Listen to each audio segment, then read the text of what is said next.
Good morning, everyone. Thank you for joining us. So today we are here with Timothy Douglas and David Polley, who will be discussing Prepare for the Private Tenancies Act 2022 for Northern Ireland. If you do have any questions, please pop them in the question box and they will be able to answer them at the end. But without further ado, I'll pop you over to Timothy. Thank you, Sophie, and good morning, everyone, and welcome to today's webinar. We're absolutely delighted to be joined by David Polley, Director Housing Supply in the Department for Communities. My name is Timothy Douglas. I'm the Head of Policy and Campaigns at Propertymark. And Propertymark, for those who are new to the organisation, is a professional membership body for property agents.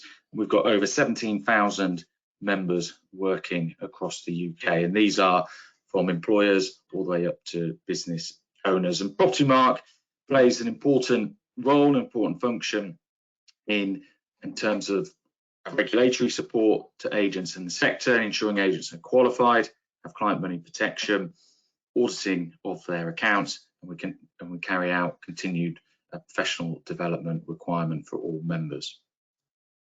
Now, before we delve into the detail of the Private Tenancies Act, I mean, Propertymark itself has a library of resources to support members, including a range of fact sheets on the Private Tenancies Act. And if you want to find out more, get involved with the organisation. We have our annual conference at the Titanic in Belfast on the 1st of June this year. So moving on to the webinar, David is going to take us through the Act, and then we will have time for questions. So I believe we've got a bumper 30 minutes, David. So over to you, and I've got your slides, so let me know when you need to move on. Okay, thank you very much. So thanks to Propertymark for giving us the opportunity to give you an update on the upcoming changes in the regulation of the private rented sector. I'm going to take you through what is changing, which is to say sections 1 to 6 of the Private Tenancies Act 2022. Regulations have already been laid up at the Assembly and are going to commence on the 1st of April, which is to say this is all happening. I will then briefly update you on the remaining sections of the Act and phase 2 of the private rented sector reform. So there's more detail on the slides. I'm just going to give a quick overview. There's a bit more detail on the slides, and we can provide those afterwards if anyone wants to see them. And then there's also a link in the guidance for sections 1 to 6, which is on NI Direct. So section 1 then, the next slide. There we go. So some of you will remember that there used to be a requirement for a landlord to provide a statement of tenancy terms free of charge to tenants within 28 days of granting the tenancy. So this was repealed, and in very simple terms, then sections 1 and 2 reintroduced this requirement with a different name. So the details are on the slide there, but the key things that the notice must be free of charge, provided within 28 days of granting a tenancy, or within 20 days of varying the information in the original notice, and it has to be in a prescribed form. And there's templates for that prescribed form which are set out in the legislation, and you can find them along with the guidance on the department's website. Then section 2 then, which is the next slide, is tenants to be given notice regarding certain past matters. So whereas section 1 says that any new tenancies have to be given certain information, section 2 is to ensure that tenants whose tenancy began between the 30th of June 2011 and the 31st of March 2023 are also provided with that information with a notice. So it has the same requirements as section 1. Any landlord who falls into this category has 28 days to provide the notice from the 1st of April. So that will be existing tenancies. Then section 3, so the next slide, covers receipts for payments in cash. So there is no longer a requirement for a rent book, although some people may choose to use them.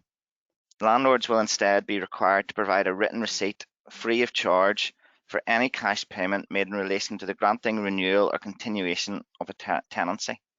So this includes future and former landlords and tenants, as the case may be, for example, a payment of a deposit to secure a tenancy or a payment of rent arrears after a tenancy has ended. Landlord must provide the receipt at the time the payment is made, or if this isn't possible, as soon as reasonably possible after that. And if you go and read the committee minutes, there was an awful lot of discussion about different scenarios where this may or may not be the case. All the required details in relation to what information must be provided on the receipt are on the slide here. So just to highlight, there is an exception for landlords of controlled tenancies, which takes account of the fact that it can take some time between a controlled property being inspected, found fit or unfit, and the rent officer confirming that the rent can be increased or not. Section 4, limit on tenancy deposit amounts. So our MLAs were keen to remove obstacles to accessing the private rented sector, and this section therefore restricts the amount of tenancy deposit that can be asked for or retained to no more than 1 month's rent. So the slide here provides some examples of some scenarios about the transition and what might happen in some particular situations. And you'll notice that the legislation is not retrospective. So if a tenant signs or agrees to a contract or is already in a contract to pay more than 1 month's rent before the 1st of April, then he or she is contractually obliged to pay it. Section 5 then, the next slide. Increase in time limits for tenancy deposit requirements, and then also we'll do section 6 at the same time. Certain tenancy deposit offences are now continuing offences. New regulations have been made to increase the time limits for tenancy deposit requirements to line up with section 5 of the Act. These changes were after review of the tenancy deposit scheme and are aimed at making it work better. So the new limits are 28 days to protect the deposit and 35 days to inform the tenant of where the deposit is protected. So those were to try and make that work better, and after we reviewed the introduction of the tenancy deposit scheme. Then the next slide is offences and penalties. So if a landlord doesn't abide by these changes, they will have committed an offence. If a tenant believes that a landlord has committed an offence, they should contact the Environmental Health Department at their local council. Councils can issue fixed penalty notices up to £500. Each council will have decided what its fixed penalty notice will be, or a landlord can be taken to court to face a fine of up to £2,500.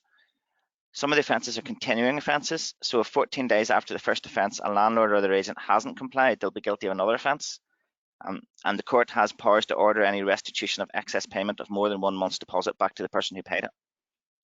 So then on to the next slide, to catch up with briefly where we are with the bits of the Act which aren't coming into place on the 1st of April. So Section 8 was, and Section 10, so Section 8 is mandatory fire, smoke and carbon monoxide alarms, and Section 10 is electrical safety checks. Work is well underway to progress these two sets of technical regulations. The work's being informed by advice from an expert advisory panel, including representatives from environmental health, fire service and building control. And we want to start consultation with key stakeholders and drafts of both set of regulations next month, with a view to those coming into place toward the end of 2023. The fire, smoke and carbon monoxide alarms can progress under negative resolution procedures. Basically that means we can do it even if there's no assembly in place. However, the electrical safety checks are subject to draft affirmative and they can't be commenced until an assembly is restored to vote on them. Then the next slide is sections 11 and 12, notices to quit and payment options for tenants. So section 11 of the Act sets out much longer notices to quit period, but specifies that before these can come into place, we should have exceptions in place. A contract has just been awarded to CIH to undertake research and engage with stakeholders in this issue about what those exceptions would be, how long the notice to quit should be, what level of proof you would need, and things like that. Associated regulations must be commenced by April 2024. And then Section 12 of the Act obliges the Department to consult and allow a report on payment options for tenants by the 27th of October. A questionnaire to underpin this consultation is currently in development. So regulations in sections 11 and 12 are also by draft affirmative, so they can't commence without a functioning assembly. And then on energy efficiency, I can't remember if I have a slide on this. Anyway, that's section 9, schedule 2. Initial consideration on the energy efficiency provision is that they are complex and will take longer to implement. We don't have a firm timetable, but expect that it will potentially take 3 to 4 years to implement these. And it will involve working collectively with other departments such as DOF, DERA, and particularly DFE, as it's all associated with our energy strategy and also the green growth agenda. The work includes agreeing and setting a minimum energy efficiency requirement, the processes around exemptions, oversight of this and other associated processes, and then detailing support and regulations. Consideration will need to be given to determine if support is needed for landlords to help achieve the necessary minimum requirements. Then on to phase 2 quickly. So you know the bill was phase 1 of the reforms. former minister also gave a commitment to address other issues during a second phase. So we're currently working to transfer the landlord register to local councils, which will improve and better resource enforcement of the rules in private tenancies. Phase 2 will also include the regulation of letting agents, including looking at letting agent fees, consider fair rents and fitness standards. So we're not in a position to give a time frame for this work at present because we're still in the midst of taking forward all the regulations and working on our phase 1 commitments. So I hope you found that useful. I know that was a whistle-stop tour. We're happy to take any questions. I have some people here with me in the room who worked on the bill, and the slides will be available and the guidance is online for you to check things later. Thank you very much. Excellent. Thank you, David. And we have had some questions come through, which I am just trying to filter. I think first question we've had is certainly around the deposit cap. And I think, key question was currently landlords can ask for an additional deposit if the tenant has a pet. The question asks, does the rent cap, I think they mean the deposit cap, prevent this? Yes. Well, a deposit there's a definition of a deposit, and it's cash paid to be returned for particular reasons, like if there's damage to property or there's rent arrears or something like that. So if you took an additional amount of money and said, I'll pay that back if your dog or cat doesn't damage the house, then that would fall into the definition of a deposit. It would have to be protected, and it would be, as the legislation says, you shouldn't do it. It would be illegal. The court could order that you have to give the money back, and you could be fined up to £2,500. Okay.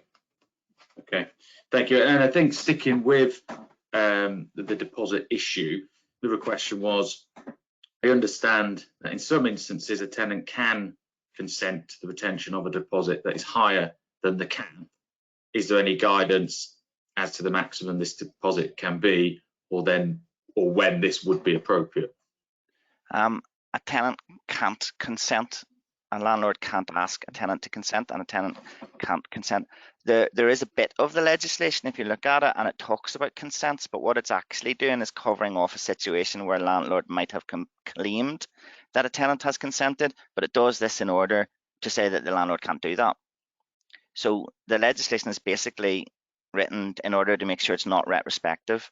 So if a tenant is in a house already and has already paid a deposit, or has before the 1st of April agreed to pay a larger deposit, then that's all right. And the legislation says that even if the tenant hasn't actually handed the cash over yet, the tenant has agreed to do it, so that's all right. So it covers over things like that. But if there's a new tenancy after the 1st of April, then it has to be 1 month. And it also talks about a situation where, as you know, fixed tenancies turn into periodics, or fixed tenancies are replaced by another fixed tenancy. So if a fixed tenancy in Northern Ireland turns into periodic, that won't count as a new tenancy. So the larger deposit can't stay. But if a fixed tenancy is replaced by another fixed tenancy, that is a new tenancy. So that will be caught by the Act, and the landlord should return any excess deposit.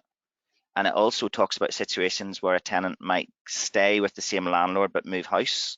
And once again, that would be counted as a new tenancy. So some of the detail, there's a couple of pages of detail in it, and it uses the word consent in certain situations, but it's to try and explain that, it's to try and get to the bottom of that. If there's a new tenancy after the 1st of April, and sort of help them define what we mean by new tenancy, then it's 1 month. Okay. Okay. Thank you for that, David. And I think another, obviously you touched on one of the new elements is the new information that needs to be provided. So I had a question regarding providing information for tenants.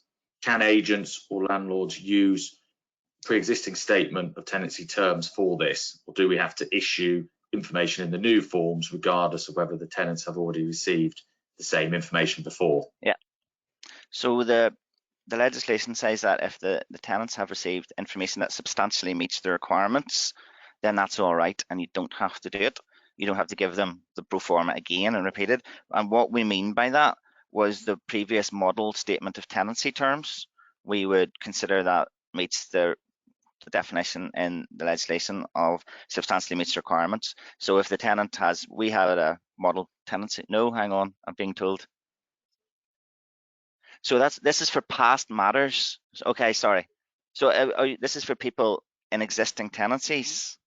So yes, I should make that clear from the start. So if it's a new tenancy, it has to be in the prescribed form going forward. But for past matters where people are in tenancies already, obviously really old tenancies from before the repeal will have had something before 2011. But from people between 2011 and the 1st of April, that falls under section 2, which is the notice requiring information about past matters. So in that situation, it says the landlord will have to give this information in the prescribed form. If the landlord has given the information that says substantially meets the requirements, then our definition of that is that using that statement of tenancy terms would meet that substantially meets the requirements. So the landlord has used that model statement of tenancy terms, that would be all right. But if they haven't used that, then they really ought to use they should use the performer to give the information, which also would be the safest thing to do if you're a landlord and you're a bit concerned that maybe you've done it and maybe you haven't. Yes. No. Is that clear? Yeah. I leapt into answering the bit of the question you were asking rather than answering all of the question that was asked. Yeah. So essentially, or if you want to reiterate, you've got existing tenancies and then new tenancies. Yeah. So section 1 is new tenancies, and this is prescribed form, and that's how it has to be. And section 2 is for existing tenancies, and it says, well, you need to tell this information to people. But it does say that in some cases the landlords might well have done that, but not on the prescribed form. So it says substantially meet the requirements is what the phrase the legislation uses. And our definition of that, when that was being drafted, that was considered to be if the landlord has used the model statement of tenancy terms, then that would meet that definition. There's actually a few things in the statutory prescribed form which aren't in that, but substantially meets the tenancy terms.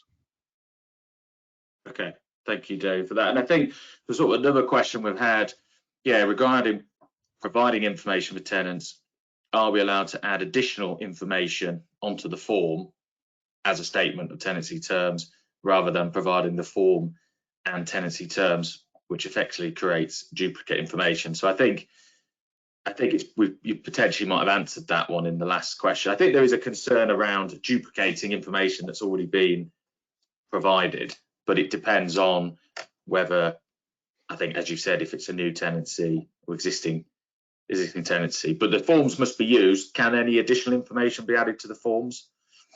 I don't see why you would add information to the form, but obviously you're quite free to have a contract of tenancy terms with other things on it that aren't in the form. Fine. There is a box on the form where you can put other things in that you want to. Okay. And then you would have a tenancy agreement that would have all sorts of things specific to the tenancy. Yeah. Okay, that's brilliant. And I think just in terms of the some of the additional sections, we're covering obviously sections 1 to 6 from the 1st of April, just in terms of the smoke and the carbon electrical requirements. Is there likely to be a transition period there, or will they, for new and existing tenancies, or will they just come in on a set date once the working group and the regulations have been sorted? We are going to consult on this. Okay. Are you concerned there might be a situation where every electrician is booked out? If we all go on, everyone has to have it all done on the same day. We'll have to work out how to be able to phase it in. No, exactly. I think agents, sort of the questions we've had would be around, getting contractors booked in, the relationship between existing tenancies, new tenancies starting, whether there's a transition period. I mean, if there is a consultation, we've certainly got experience from the regulations in England, Scotland and Wales, which I'm sure we can. So the consultation should happen next month, and it will consider that. Okay, excellent. And just on the offences, we've had a question in, if an agent is acting on behalf of a landlord to manage the property, is the agent liable for offence, or does it still fall on the landlord? They haven't said a specific offence. I think the answer to that is it depends what it is. Yeah. And there was a bit of discussion about that. I mean, a private tenancy is at the end of the day an agreement between the landlord and the tenant, and the agent works on behalf of the landlord, there is C1, for example, says that the agent has to do it if an agent is acting on behalf of somebody. There is general case law about defences where you say, oh, I asked somebody else to do that for me and they didn't do it, so it's not my fault. And in those cases, that's not a defence. So it's the landlord's responsibility to make sure they have a competent agent. That might be a more complex answer. Then there's a bit there. I mean, that is a fundamental principle of quite a lot of legislation, you know. But in some places, our legislation does identify that an agent will have to do it in order just to make that abundantly clear. In particular, the receipt one. That might be the sort of thing we'd want to give a fuller answer to in writing. Okay. Yeah. Yes, great. We would appreciate that. And I think moving forward from a Propertymark perspective, we've certainly got an array of fact sheets on the sections 1 to 6, and we'll look to put an FAQs document together, and obviously use the webinar today. So that sounds like a perfect one for an FAQs. Well, I think there's obviously more to it, because the landlord is in a contract with the agent. So if the agent doesn't do something, there might be another breach of something else, if you know what I mean. Yeah. So I think we'll give a better answer in writing, if that's all right. Excellent. Thank you, David. And I did try and group some of the questions as best as possible, so you had some feeds to refresh your mind. But just going back to a question from Paul that's come in. What if a tenant offers, going back to deposits, I should say, David, to pre-warn you, what if a tenant offers an additional amount of deposit instead of a guarantor? So he's saying that a landlord couldn't take that. The landlord would create an offence if they accepted that. So they would have to say no, thank you. Yeah, so he's saying in the context of, to confirm the agent hasn't asked, but the tenant has offered to increase chances of securing the property. The legislation says you can't retain or hold an excessive deposit, so the landlord would be retaining it. So that would, the offence is that the landlord retains it, not that the tenant offers it or the landlord asks for it. And just on that note, in terms of holding deposits, although the deposit rules, obviously the dates and the deadlines are changed, but if the holding deposit becomes a deposit, then that would need to be protected. But if either party pulls out, it would be released. The holding deposit would be given back. Is that correct? So I mean, the tenancy deposit legislation at the minute, that's not changing. Basically, I think no change on the whole deposit. Okay. Yeah. So you would need to give it back. Why would you keep it? Yeah. Yes. Okay. No, that's fine. That's fine. And another question. So I think you touched on this again, just the second part of the Act. Rough timeline or any idea when we can expect the other changes from the Act to be introduced, such as the energy efficiency requirements or rent control has actually come up. There was a report on rent control, I believe, David? Yeah. Yes, there was. Okay, so start with the energy efficiency requirements. It's going to take at least 3 or 4 years to do it properly, and we're only doing preliminary work on it. It's very complicated. It will take a lot of research. We have to align with our pathway to decarbonisation for the residential sector. This is just one part of that, as well as taking into account, fuel poverty and things like this. It needs to be achievable. We need to strike a balance, so we do it without losing supply in the private rented sector and pressurising. In bits of Northern Ireland, the private rent sector is extremely pressured. It's very hard to get somewhere rents are going up at a sort of unsustainable level. So we need to be very careful about that. The regulations will be detailed, and there's quite a complex system around exemptions and recording exemptions and things like that, which has been put into place in England, Scotland and Wales. So it's going to take 2 or 3 years, and there will be a lot of consultation and discussion between now and then. We also need to, in really simple terms, there needs to be the capacity to get this work done and things like this too.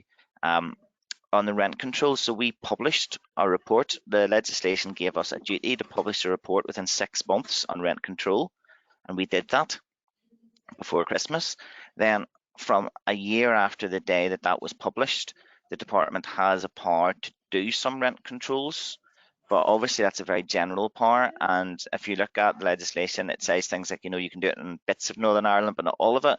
You can do it in certain types of houses. You can do it in certain situations. You can freeze rents, you can drop them, you can limit, and there's all different parameters around it. So we would need political decisions. So essentially, without politicians, we're not in a position to do any work on that detailed regulation. If you look at the rent report, the report by CIH, which is an independent of the department, and did that, and it sort of showed that quite often there's issues with rent control in other places, and you want to be very careful about doing some of these things.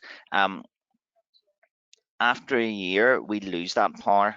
And that power has a sunset clause. So in October 2023, if we have not made those regulations for rent control, then we won't be able to. That power disappears off the statute book. So we have not, well, there's no politician to tell us to do anything, and if they did, they would have some serious decisions to make about what rent controls might be, how they would work, and things like that. And we would have to do regulations, consult on them, and bring them in by October. And if we don't do it by October, we lose the statute. What, 28th of October? 27th to 28th of October, depending on the Interpretation Act. Yeah. Excellent. And just going back to the new forms, where do we get the prescribed forms from? As far as I'm aware, they are live on the department's website. They're live on the department's website, yes. Fine. Okay, that's great. And there's a link on the slides as well to take you straight to it. Excellent. I'm just checking I've not missed any other questions. We've covered MEES. I've got a very small question area. I'll just see if we've got one more for you, David, before we depart.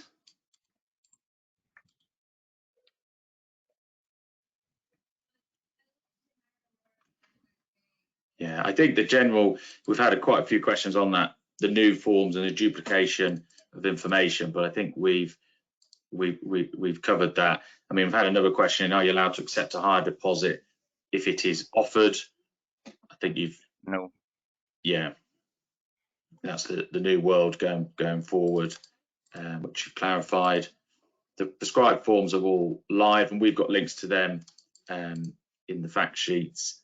And I believe, unless we've got one more question, I think we have covered all of them. And I think we've come to 10:30. And I think, yeah, we've had questions around whether we can share copies of the slides. And I think, David, you confirmed you're happy to do that. So quite a lot of detail on the slides, and I rattled through it. I know that. So yeah, we would like to share a copy. And again, the guidance is on there's guidance on the department's website. And if anyone, if any other questions occur to people, because if you think of something and it's not in the guidance and it's not on the slides, it is quite possible that we would, you know, the sooner we know about those things, the better. So if they could be sent on to us, then we can reply through Propertymark, or we've also got some questions through from TDS. And we're quite happy to try and clarify this legislation so that everyone knows exactly what's required of them.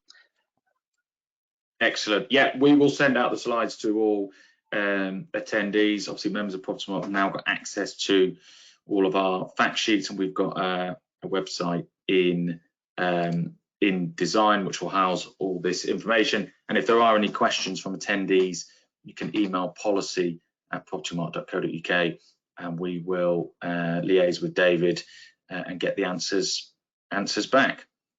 But I think we've come to our 30 minutes. I think we've covered all of the questions that have come in. So thank you very much, David, to you and Karen and the team at the Department for Communities.